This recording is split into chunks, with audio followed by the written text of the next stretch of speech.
ꯑꯩꯒꯤ ꯃꯤꯡ Jodha Heikrujam ꯀꯧꯖꯩ ꯑꯩ ꯉꯁꯤ United Nations for Disaster Risk Reduction ꯒꯤ ꯀꯟꯐꯔꯦꯟꯁ ꯌꯥꯎꯅꯕꯒꯤꯗꯃꯛꯇ ꯑꯩ ꯉꯁꯤ ꯗꯦꯜꯂꯤꯗꯒꯤ ꯊꯥꯗꯣꯛꯆꯔꯛꯄꯅꯤ ꯑꯗꯨꯒ ꯍꯧꯖꯤꯛ ꯑꯩꯅ ꯂꯩꯖꯔꯤꯁꯤꯅ ꯑꯕꯨ ꯙꯥꯕꯤ ꯏꯟꯇꯔꯅꯦꯁꯅꯦꯜ ꯏꯌꯔꯄꯣꯔꯠꯇꯅꯤ ꯀꯩꯒꯤꯅꯣꯗ ꯑꯩꯒꯤ ꯐ꯭ꯂꯥꯏꯠꯁꯦ ꯀꯅꯦꯛꯇꯤꯡ ꯑꯣꯏꯕ ꯍꯣꯔꯦꯟ ꯑꯃꯨꯛ ꯏꯟꯗꯤꯌꯟ ꯇꯥꯏꯝꯒꯤ ꯅꯣꯡꯉꯥꯜꯂꯝꯗꯥꯏ ꯄꯨꯡ 3ꯗꯒꯤ ꯖꯦꯅꯦꯚꯥꯒꯤꯗ ꯑꯃꯨꯛ ꯄꯥꯏꯔꯒ ꯄꯨꯡ 8:10 ꯑꯌꯨꯛꯀꯤ ꯌꯧꯔꯒ ꯄꯨꯡ 8ꯗꯒꯤ ꯀꯟꯐꯔꯦꯟꯁ ꯁ꯭ꯇꯥꯔꯠ ꯍꯧꯒꯗꯕꯅꯤ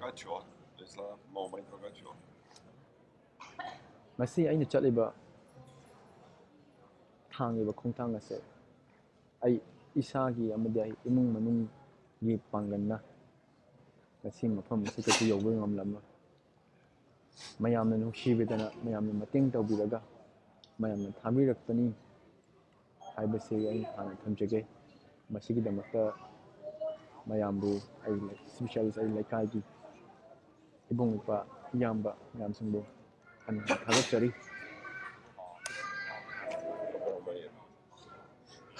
ꯑꯩꯒꯤ ꯖꯔꯅꯤ ꯑꯁꯦ ꯑꯩꯒꯤꯗꯤ ꯆꯦꯂꯦꯟꯖ ꯑꯃꯅꯤ ꯑꯩꯒꯤ ꯆꯦꯂꯦꯟꯖ ꯍꯥꯏꯁꯦ ꯃꯌꯥꯝꯒꯤꯅꯤ ꯃꯔꯝꯗꯤ ꯖꯣꯗ ꯃꯍꯥꯛꯀꯤ ꯑꯃꯗꯤ ꯃꯍꯥꯛꯀꯤ ꯏꯃꯨꯡ ꯃꯅꯨꯡꯒꯤ ꯅꯣꯡꯃꯇ ꯈꯟꯗꯦ ꯑꯩꯗꯤ ꯃꯤꯒꯤ ꯃꯇꯦꯡ ꯄꯥꯡꯕ ꯌꯥꯝ ꯍꯔꯥꯎꯖꯩ ꯑꯩꯅ ꯃꯇꯦꯡ ꯄꯥꯡꯉꯒ ꯃꯤꯅ ꯍꯔꯥꯎꯖꯕꯗꯣ ꯃꯤꯅ ꯅꯣꯛꯆꯕꯗꯣ ꯑꯩꯗꯤ ꯌꯥꯝꯅ ꯄꯦꯟꯖꯩ ꯃꯈꯣꯏꯁꯤꯡꯒꯤ ꯅꯨꯡꯉꯥꯏꯕꯗ ꯎꯔꯒ ꯃꯁꯤꯗꯪ ꯑꯩꯅ ꯄꯥꯝꯖꯕ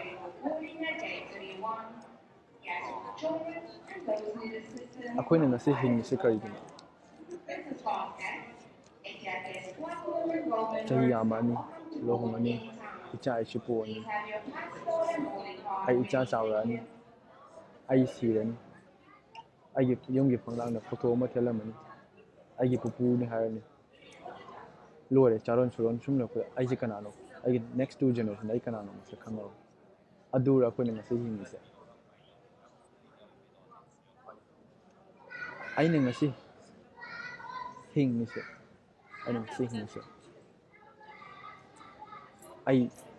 ꯑꯩꯅ ꯁꯤꯗ꯭ꯔꯤꯉꯩꯗ ꯀꯔꯤꯒꯨꯝꯕ ꯈꯔꯗꯤ ꯃꯤꯌꯥꯝꯒꯤ ꯍꯥꯏꯕꯁꯤꯗ ꯏꯁꯄꯤꯁꯦꯜ ꯃꯅꯤꯄꯨꯔ ꯈꯛꯇꯒꯤ ꯅꯠꯆꯗꯦ ꯑꯩꯅ ꯍꯤꯡꯉꯗ ꯑꯩ ꯃꯤꯌꯥꯝꯒꯤ ꯀꯔꯤꯒꯨꯝꯕ ꯈꯔ ꯇꯧꯔꯝꯒꯦ ꯍꯥꯏꯕꯁꯦ ꯃꯁꯤ ꯑꯩꯒꯤ ꯋꯥꯈꯜꯂꯣꯟꯅꯤ ꯑꯩꯅ ꯍꯥꯏꯖꯈ꯭ꯔꯦ ꯑꯩ ꯆꯠꯂꯤꯕ ꯈꯣꯡꯆꯠꯁꯦ ꯑꯩꯒꯤ ꯅꯠꯆꯗꯦ ꯍꯥꯏꯅ ꯃꯌꯥꯝꯒꯤꯅꯤ ꯍꯥꯏꯅ ꯑꯩꯒꯤ ꯍꯧꯔꯤꯕ ꯖꯔꯅꯤꯁꯦ ꯗꯦꯠ 12ꯗꯒꯤꯅ ꯑꯩ 19ꯗ ꯔꯤꯇꯔꯟꯅꯤ ꯑꯩ ꯍꯧꯖꯤꯛ 6th ꯁꯦꯝ ꯇꯧꯖꯔꯤ ꯑꯩꯒꯤ ꯃꯔꯛꯁꯤꯗ ꯑꯩꯒꯤ ꯄꯦꯄꯔ 2 ꯕꯦꯛ ꯆꯥꯖꯒꯗꯧꯔꯤꯕꯅꯤ ꯑꯩ ꯕꯦꯛ ꯆꯥꯔꯤꯁꯦ ꯑꯩꯕꯨ ꯀꯣꯏꯕ ꯂꯥꯡꯕꯒꯤ ꯐꯪꯍꯧꯔꯅꯤ ꯁ꯭ꯋꯤꯖꯔꯂꯦꯟ ꯌꯦꯡꯕ ꯐꯪꯍꯧꯔꯅꯤ ꯍꯥꯏꯕꯒꯤꯔ ꯑꯗꯨꯝꯅ ꯈꯟꯕꯤꯒꯅꯨ ꯍꯣꯏ ꯃꯤ ꯈꯔ ꯑꯃꯅ ꯍꯥꯏꯅꯩ ꯀꯣꯏꯕ ꯂꯥꯡꯕꯒꯤ ꯆꯠꯄꯅꯤ ꯁ꯭ꯋꯤꯖꯔꯂꯦꯟꯗ ꯌꯥꯝꯅ ꯅꯨꯡꯉꯥꯏꯕ ꯂꯝꯅꯤ ꯍꯥꯏꯅ ꯍꯣꯏ ꯌꯦꯁ ꯁ꯭ꯋꯤꯖꯔꯂꯦꯟ ꯌꯥꯝꯅ ꯅꯨꯡꯉꯥꯏꯕ ꯂꯝ ꯑꯣꯏꯔꯝꯒꯅꯤ ꯑꯗꯨꯝꯁꯨꯡ ꯀꯣꯏꯕ ꯂꯥꯡꯕ ꯍꯥꯏꯕꯁꯦ ꯄꯩꯁꯥ ꯌꯥꯎꯗ꯭ꯔꯗꯤ ꯌꯥꯗꯦ ꯑꯩ ꯉꯁꯤ ꯂꯥꯛꯏꯁꯦ ꯉꯁꯥꯏ ꯑꯌꯨꯛ ꯂꯥꯛꯏꯁꯦ ꯑꯩ ꯀꯩꯝꯇ ꯆꯥꯗꯕꯤꯗ ꯆꯥꯕ ꯊꯛꯑꯒ ꯂꯥꯛꯄ ꯅꯠꯇꯦ ꯄ꯭ꯂꯁ ꯍꯧꯖꯤꯛ ꯅꯨꯡꯗꯥꯡ ꯑꯩꯅ ꯇꯨꯝꯒꯗꯣꯏꯁꯦ ꯑꯩ ꯃꯣꯝꯄꯥꯛ ꯐꯤꯗꯛ ꯄꯨꯖꯔꯤ ꯃꯣꯝꯄꯥꯛ ꯐꯤꯗꯛ ꯊꯥꯔꯒ ꯇꯨꯝꯒꯗꯣꯏꯅꯤ ꯑꯁꯤꯗꯁꯨ ꯅꯠꯇꯦ ꯁ꯭ꯋꯤꯖꯔꯂꯦꯟ ꯌꯥꯝꯅ ꯑꯦꯛꯁꯄꯦꯟꯁꯤꯞ ꯑꯣꯏꯕ ꯂꯝ ꯑꯩꯈꯣꯏꯒꯤ ꯄꯩꯁꯥꯒ ꯃꯣꯏꯒꯤ ꯄꯩꯁꯥꯒꯤ ꯚꯦꯂꯨ ꯌꯥꯝꯅ ꯈꯦꯠꯅꯩ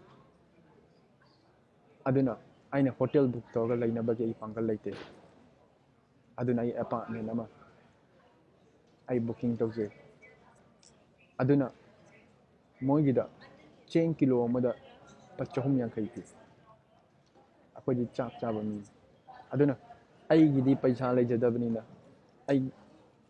ꯍꯣꯏ ꯑꯩꯒꯤ ꯂꯒꯦꯖꯇꯨꯕꯨꯗꯤ ꯑꯩ ꯇ꯭ꯔꯥꯟꯁꯐꯔ ꯇꯧꯕꯅꯤꯅ ꯑꯩ ꯁꯤꯗ ꯌꯥꯎꯖꯗ꯭ꯔꯦ ꯑꯩ ꯑꯗꯨ ꯇꯥꯔꯒꯗꯤ ꯎꯠꯆꯔꯝꯒꯅꯤ ꯑꯩ ꯆꯦꯡ ꯆꯥꯛ ꯂꯣꯏꯅ ꯄꯨꯗꯨꯅ ꯂꯥꯛꯑꯦ ꯁꯣꯝꯗ ꯑꯩꯉꯣꯟꯗ ꯄꯩꯁా ꯂꯩꯇꯦ ꯑꯩ ꯃꯣꯏꯒꯤ ꯄꯤꯅꯔꯤꯕ ꯇꯧꯅꯔꯤꯕꯗ ꯑꯩ ꯑꯦꯐꯣꯔꯠ ꯇꯧꯕ ꯉꯝꯗꯦ ꯑꯩꯉꯣꯟꯗ ꯍꯧꯖꯤꯛ ꯄꯩꯁꯥ ꯀꯌꯥ ꯌꯥꯎꯔꯤ ꯑꯩ ꯈꯪꯉꯝꯃꯣꯏ ꯑꯩ ꯑꯗꯨꯒꯨꯝꯕ ꯀꯣꯏꯕ ꯂꯥꯡꯕ ꯂꯥꯛꯄ ꯅꯠꯇꯦ ꯏꯚꯟ ꯑꯩꯒꯤ ꯁꯦꯗꯨꯜ ꯌꯥꯝꯅ ꯇꯥꯏꯠ ꯑꯣꯏ ꯍꯌꯦꯡꯗꯒꯤ ꯍꯧꯔꯒ ꯗꯦꯠ 18ꯒꯤ 6:50 PM ꯐꯥꯎꯕ ꯑꯩꯒꯤ ꯁꯦꯗꯨꯜ ꯂꯩ ꯑꯗꯨꯒ ꯅꯣꯡꯉꯥꯜꯂꯒ date 19ꯗ ꯍꯜꯂꯛꯀꯗꯕꯅꯤ Plus, Euro country da chatpa haibase function ta chatpa yade maram naitana.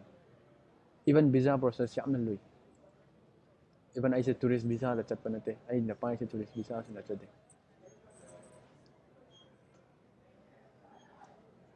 Makha tarak poina.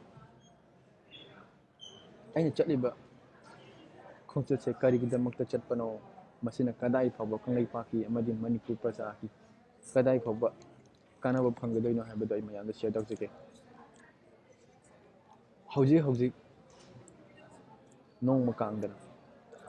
Manipur thingnariba awaba haibadi natural disaster, man-made disaster, samna haibda earthquake,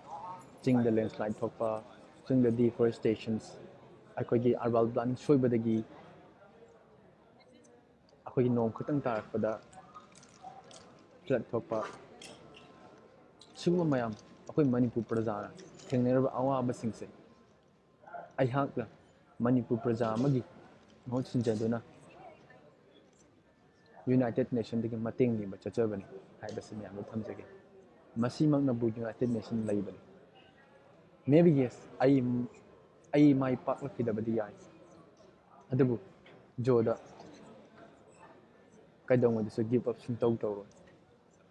masay yam pen ai thamoida hajabani ai give up sungtau tawro ai kariguma khara soidan tawba ngangbani haiba ina thajai ai yam kana ju honajai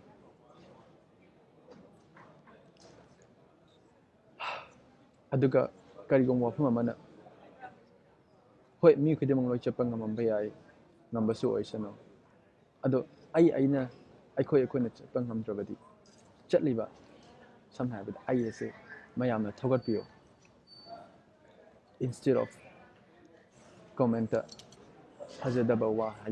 haidabagi mahutta mamdi aina chatlise na comment piriba na hakisu yawribani reply pidoriba na hakisu yawribani aduna puling thogatpiyo aishu mayam lai haina chathok chadoni mayam lai support tawe haina ai chathok pidoribani aduna mayam ai support tawiyo ai kasu laidana paisa nusa paida lakchabani sade mayam mating dagi lakchabani ai Manipur praja ki damak karigum khara taramge habase ai wasakni masidaisida kai aina hagadaba walam nan masida specialist chadong village ki problems yawribani chadong village specialist aina thajai ai Manipur karigum khara ahum purakpa ngambani habase masai yengro wasakni masi haraga ai losinjage mayamsu aibu mai paknanaba bor pinabiu mai pakpo jage thank you